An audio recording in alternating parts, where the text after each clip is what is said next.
ನಮಸ್ಕಾರ, ನನ್ನ ಹೆಸರು ರೋಹನ್ ಬಲಚಂದ್ರ. 200 ಜನಕ್ಕಿಂತ ಜಾಸ್ತಿ ಕರ್ನಾಟಕದಲ್ಲಿ ಒಂದು ಕಂಪ್ಲೇಂಟ್ ಫೈಲ್ ಮಾಡಿದ್ದಾರೆ ಸೈಬರ್ ಕ್ರೈಮ್ ಅಥಾರಿಟೀಸಿಗೆ. ಏನಂದರೆ ಟೋಟಲ್ ಆಗಿ 2 ಕೋಟಿಗಿಂತ ಜಾಸ್ತಿ ಲಾಸ್ ಆಗಿದೆ. ಯಾಕಂದರೆ ಒಂದು fake mobile app Trump hotel rental ಅಂತ, ಅದರಿಂದ ಸುಮಾರು ಜನಕ್ಕೆ ಲಾಸ್ ಆಗಿದೆ. ಯಾಕಂದರೆ ಇದರಲ್ಲಿ US ಪ್ರೆಸಿಡೆಂಟ್ ಡೊನಾಲ್ಡ್ ಟ್ರಂಪ್ ಹೆಸರಿಟ್ಕೊಂಡು ಕೆಲವು ಸ್ಕ್ಯಾಮ್ಸ್ ಮಾಡ್ತಾ ಇದ್ದಾರೆ ಜನರಿಗೆ. ಈ ಒಂದು ಅವೇರ್ನೆಸ್ ಯಾಕೆ ಕೊಡ್ತಾ ಇದೀವಿ ಅಂದರೆ, ಸುಮಾರು ಜನ ಗೊತ್ತಿಲ್ಲದೆ ಯಾವುದೋ ಒಂದು ಆ್ಯಪನ್ನು ಕ್ಲಿಕ್ ಮಾಡಿ ಮತ್ತೆ ಅಲ್ಲಿ ಎಲ್ಲೋ ಪೇಮೆಂಟ್ ಮಾಡಿ ಮತ್ತೆ ಅದು ಟೋಟ್ಲಿ ಫೇಕ್ ಇರ್ತದೆ. ಹಾಗೂ ಅದರಲ್ಲಿ ತುಂಬ ಏನೋ ಹೈ ಕ್ಲೇಮ್ಸ್ ಮಾಡ್ತಿರ್ತಾರೆ, ತುಂಬ ಹೈ ರಿಟರ್ನ್ಸ್ ಬರುತ್ತೆ, ತುಂಬ ಈ ಥರ ನಿಮ್ಗೆ ಪ್ರಾಫಿಟ್ ಆಗುತ್ತಂತ. ಸೊ ಜನರು ಹುಷಾರಾಗಿರ್ಬೇಕು. ಪೊಲೀಸ್ ರಿಪೋರ್ಟ್ಸ್ ಪ್ರಕಾರ ಹಾಗೂ ವಿಕ್ಟಿಮ್ಸ್ ರಿಪೋರ್ಟ್ ಪ್ರಕಾರ ಈ ಟ್ರಂಪ್ ಆ್ಯಪು ತುಂಬ ಶಾರ್ಟ್ ಟರ್ಮಲ್ಲಿ ತುಂಬ ಒಳ್ಳೆ ರಿಟರ್ನ್ಸ್ ಪ್ರಾಮಿಸ್ ಮಾಡ್ತಾ ಇತ್ತು. ಹಾಗೂ ಕೆಲವು ಕೇಸಲ್ಲಿ ತುಂಬ ಶಾರ್ಟ್ ಪೀರಿಯಡಲ್ಲಿ 100% ಬರುತ್ತೆ ಅಂತ ಅಲ್ಲಿ ಪ್ರಾಮಿಸ್ ಮಾಡ್ತಾ ಇದ್ರು. ಅವ್ರು ಏನು ಹೇಳ್ತಾ ಇದ್ದಾರೆ ಅಂದರೆ, ಯಾವುದೋ ಹೈ ಪ್ರೊಫೈಲ್ ಹೋಟೆಲನ್ನು ರೆಂಟ್ ಮಾಡಿ ಅದೊಂದು ಇನ್ವೆಸ್ಟ್ಮೆಂಟ್ ಆಗಿ ಅದರಿಂದ ರಿಟರ್ನ್ಸ್ ಬರ್ತಾ ಇದೆ ಅಂತ. ಈ ಆ್ಯಪಿಂದ 800 ಜನಕ್ಕಿಂತ ಜಾಸ್ತಿ ಜನ ದುಡ್ಡು ಲಾಸ್ ಮಾಡ್ಕೊಂಡಿದ್ದಾರೆ. ಹಾಗೂ ಸುಮಾರು ಡಿಸ್ಟ್ರಿಕ್ಟ್ಸಲ್ಲಿ ಲಾಸ್ ಮಾಡ್ಕೊಂಡಿದ್ದಾರೆ. ಬೆಂಗಳೂರಲ್ಲಿ, ತುಮಕೂರು, ಮಂಗಳೂರು, ಹಾವೇರಿ, ಹುಬ್ಬಳ್ಳಿ, ಧಾರವಾಡ, ಕಲಬುರಗಿ, ಶಿವಮೊಗ್ಗ, ಬಳ್ಳಾರಿ ಹಾಗೂ ಬೀದರಲ್ಲಿ. ಈ ಆ್ಯಪು ಒಂಥರ ಪಿರಮಿಡ್ ಮಾಡೆಲ್ ಟೈಪು. ಅಂದರೆ ಏನು, ಸ್ಟಾರ್ಟಿಂಗು ಸ್ಮಾಲ್ ರಿಜಿಸ್ಟ್ರೇಷನ್ ಫೀಸ್ ತೊಗೊಳ್ತಾ ಇದ್ರು, ಒಂದು 1500 ರುಪೀಸು. ಮತ್ತು ಆ 1500 ರುಪೀಸ್ ಹಾಕಿದ ಮೇಲೆ ಒಂದು ಪ್ರಾಫಿಟ್ ಅಂತ ಸ್ವಲ್ಪ ದಿನ ಆದಮೇಲೆ 500 ರೂಪಾಯಿ ಅಂತ ವಾಪಸ್ ಕೊಡ್ತಿದ್ರು.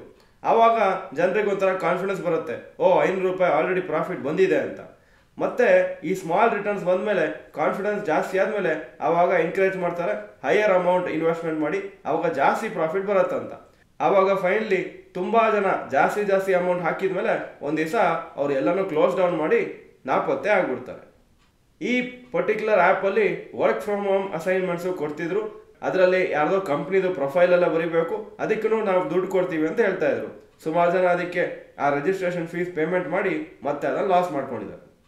ಸದ್ಯಕ್ಕೆ ಇನ್ವೆಸ್ಟಿಗೇಟರ್ಸು ಮತ್ತು ಪೊಲೀಸೆಲ್ಲ ಈ ಪರ್ಟಿಕ್ಯುಲರ್ ಕೇಸನ್ನು ಇನ್ವೆಸ್ಟಿಗೇಟ್ ಮಾಡ್ತಾ ಇದ್ದಾರೆ, ಟ್ರೇಸ್ ಮಾಡ್ಲಿಕ್ಕೆ ಟ್ರೈ ಮಾಡ್ತಾ ಇದ್ದಾರೆ ಆ ಫ್ರಾಡ್ಸ್ಟರ್ಸನ್ನು. ಸದ್ಯಕ್ಕೆ ಯಾವ ಅರೆಸ್ಟು ಮಾಡಿಲ್ಲ, ಹಾಗೂ ಜನರಿಗೆ ಇದು ದುಡ್ಡು ವಾಪಸ್ ಬರುತ್ತಾ ಇಲ್ವೋ ಅಂತ ಗೊತ್ತಿಲ್ಲ.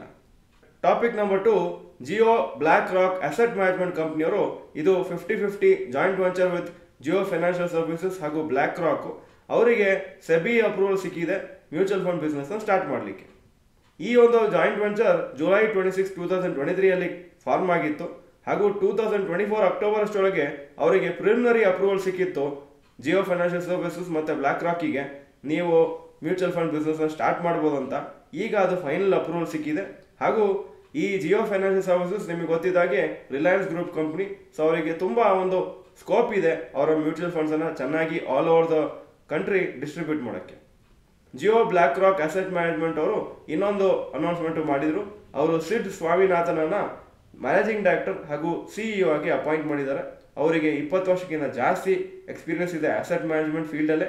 ಹಾಗೂ ಮುಂಚೆ ಅವರು ಬ್ಲ್ಯಾಕ್ ರಾಕಲ್ಲಿ ಕೆಲಸ ಮಾಡ್ತಿದ್ರು, head of international index equity ಅಂತ 106 ಲಕ್ಷ ಕೋಟಿ AUM ನೋಡ್ಕೊಳ್ತಾ ಇದ್ರು. ಮೂರನೇ ಟಾಪಿಕ್ಕು ಡಿಫೆನ್ಸ್ ಸ್ಟಾಕ್ಸು. ನೀವು ನೋಡ್ತಾ ಇದ್ದಾಗೆ ಲಾಸ್ಟ್ 1 ತಿಂಗಳಿಂದ ತುಂಬ ಚೆನ್ನಾಗಿ ರ್ಯಾಲಿ ಆಗಿದೆ. ಎಸ್ಪೆಷಲಿ ಪಾಕಿಸ್ತಾನ ಜೊತೆ ಕಾನ್ಫ್ಲಿಕ್ಟ್ ಸ್ಟಾರ್ಟ್ ಆದ್ಮೇಲಂತೂ ತುಂಬ ದಿನ ಮೇಲೆ ಹೋಗ್ತಾನೆ ಇದೆ. ಪ್ಲಸ್ ಪ್ರೈಮ್ ಮಿನಿಸ್ಟರ್ ಮೋದಿ ಅವರು ಅನೌನ್ಸ್ ಮಾಡಿದ್ರು, ಮೇಡ್ ಇನ್ ಇಂಡಿಯಾಕ್ಕೆ ತುಂಬ ನಾವು ಒಂದು ಫೋಕಸ್ ಕೊಡ್ತೀವಿ, ಎಲ್ಲ ಇಲ್ಲೇ ಮ್ಯಾನುಫ್ಯಾಕ್ಚರ್ ಆದರೆ ಒಳ್ಳೇದು ಅಂತ. ಇವತ್ತು ಇನ್ನೊಂದು ಇಂಪಾರ್ಟೆಂಟ್ ಅನೌನ್ಸ್ಮೆಂಟ್ ಬಂದಿದೆ. ರಾಜನಾಥ್ ಸಿಂಗ್ ಅವರು 5th generation most advanced stealth fighter ಜೆಟ್ಟಿಗೆ ಒಂಥರ ಪರ್ಮಿಷನ್ ಕೊಟ್ಟಿದ್ದಾರೆ. ನೀವು ಇಂಡಿಯಾದಲ್ಲಿ ಮ್ಯಾನುಫ್ಯಾಕ್ಚರ್ ಮಾಡ್ಬೋದು, ಅದಕ್ಕೆ ಜಾಸ್ತಿ ನೀವು ಒಂದು ಫೋಕಸ್ ಕೊಡ್ಬೋದು ಅಂತ.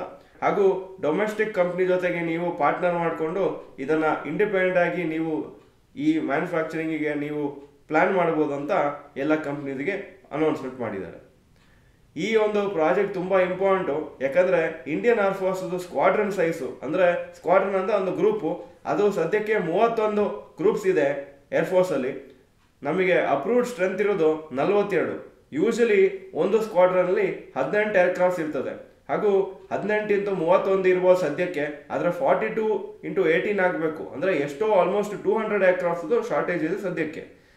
ಚೈನಾ ಅದೇ ಟೈಮಲ್ಲಿ ಅವರ ಏರ್ಫೋರ್ಸನ್ನು ಇನ್ನೂ ಸ್ಟ್ರಾಂಗ್ ಮಾಡ್ತಾ ಹೋಗ್ತಾ ಇದ್ದಾರೆ, ಜಾಸ್ತಿ ಏರ್ಕ್ರಾಫ್ಟ್ಸನ್ನು ಆ್ಯಡ್ ಮಾಡ್ತಾ ಇದ್ದಾರೆ. ಆಲ್ಸೋ ಚೈನಾ ಪಾಕಿಸ್ತಾನನ್ನು ತುಂಬ ಸಪೋರ್ಟ್ ಮಾಡ್ತಾ ಇದ್ದಾರೆ. ಮೋಸ್ಟ್ ಅಡ್ವಾನ್ಸ್ಡ್ ವಾರ್ ಪ್ಲೇನ್ಸನ್ನು ಅವರು ಪಾಕಿಸ್ತಾನಕ್ಕೆ ಸಪ್ಲೈ ಮಾಡ್ತಾ ಇದ್ದಾರೆ. ಫಾರ್ ಎಕ್ಸಾಂಪಲ್ J-10 ಅಂತ ಫೈಟರ್ ಜೆಟ್ಟು, ಅದನ್ನು ಅವರು ಸಪ್ಲೈ ಮಾಡ್ತಾ ಇದ್ದಾರೆ ಪಾಕಿಸ್ತಾನಿಗೆ. ಇನ್ವೆಸ್ಟರ್ ಸೆಂಟಿಮೆಂಟ್ ತುಂಬ ಚೆನ್ನಾಗಿದೆ ಡಿಫೆನ್ಸ್ ಸ್ಟಾಕ್ಸಿಗೆ, ಅದಕ್ಕೋಸ್ಕರ ರ್ಯಾಲಿ ಆಗ್ತಾ ಇದೆ.